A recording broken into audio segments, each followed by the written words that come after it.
What if I told you one single gunshot dragged the whole planet into 4 years of fire, mud, and madness? So, what even was World War I, and why did it explode so violently? World War I lasted from 1914 to 1918, and it was the first time humans turned modern industry into a killing machine. This wasn't just a war, it was a global nervous breakdown. The roots of WW1 are often summarized as MAI on militarism, alliances, imperialism, and nationalism. Militarism meant Europe was stockpiling weapons like kids hoarding fireworks. Germany and Britain were racing to build battleships. France and Germany were itching for revenge over old grudges. Armies were glorified, generals were worshipped, and war plans were polished like trophies. Then came alliances. Europe split into two hostile gangs. On one side, Triple Alliance Germany, Austria-Hungary, and Italy. On the other, Triple Entente Britain, France, and Russia. The problem? These alliances were like loaded mousetraps. One wrong move, and everyone snaps shut together. To London, it's a ball-shaped spree. The USA shouts freedom wild and free. Russia's cold but tough as steel, while France just flexes its banana peel. Yeah, country balls rolling across the map. Flags for faces and jokes that slap with. It's history fun, memes, chaos, all in one.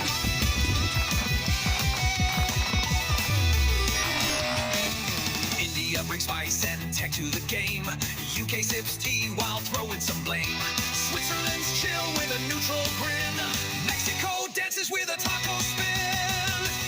Country balls in every land and sea.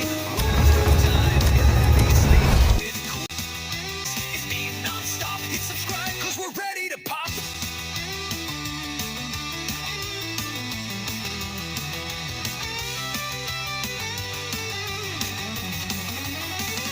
Imperialism added fuel.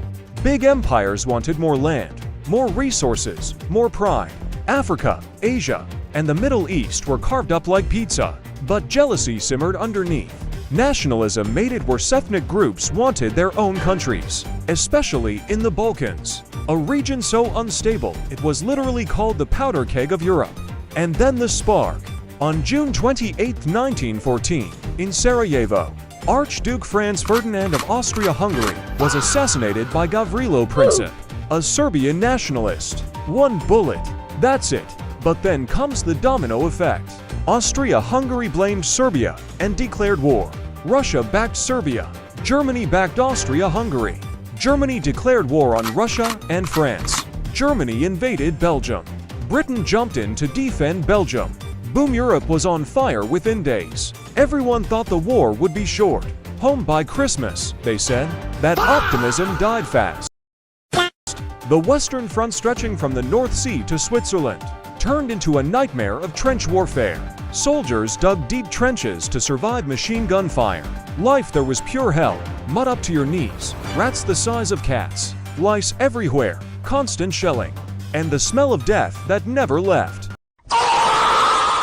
Battles barely moved the front lines. Thousands died for a few meters of land. Weapons changed everything.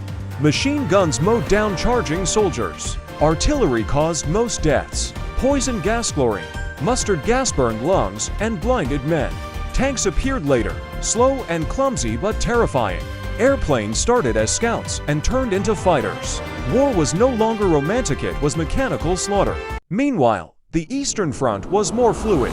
Germany crushed Russian armies at battles like Tannenberg, exposing Russia's weak leadership and poor supply lines. Inside Russia, frustration exploded into revolution. By 1917, the Bolsheviks, led by Lenin, took power and pulled Russia out of the war, signing the Treaty of Brest-Litovsk with Germany. Now here's the twist: the war wasn't just European anymore. It spread globally. Colonies were dragged in. Indian soldiers fought for. Britain in Europe and the Middle East, African colonies became battlegrounds. The Ottoman Empire joined the Central Powers, opening fronts in Gallipoli, Mesopotamia, and Arabia. The United States stayed neutral at first, watching from across the Atlantic. But then Germany started unrestricted submarine warfare. sinking ships including civilian ones. The final straw was the Zimmermann telegram, where Germany secretly asked Mexico to attack the US. That was it. In 1917, America entered the war, tipping the balance with fresh troops, money, and morale. By 1918, Germany was exhausted. Its people were starving. Its allies were collapsing. The US-led offensives broke through the Western Front. Germany's army retreated. Mutinies erupted, and the Kaiser abdicated. On November 11, 1918, at 11 a.m., an armistice was signed. The guns finally fell silent. But peace? Not really. The Treaty of Versailles 1919 punished Germany brutally. Germany was blamed for the war, forced to pay massive reparations, lost territory, and had its military crippled. This humiliation planted the seeds for World War II. New countries were created, but borders were messy. The Ottoman Empire collapsed, reshaping the Middle East with unstable lines that still cause conflict today. The human cost was staggering. Over 16 million dead, around 21 million wounded, an entire generation traumatized. Empires collapsed: German, Austro-Hungarian, Ottoman, Russian. The world order changed forever. So what's the real lesson of WW1? It showed that blind nationalism, unchecked alliances, and glorifying war leads straight to catastrophe. Technology advanced faster than human wisdom and millions paid the price.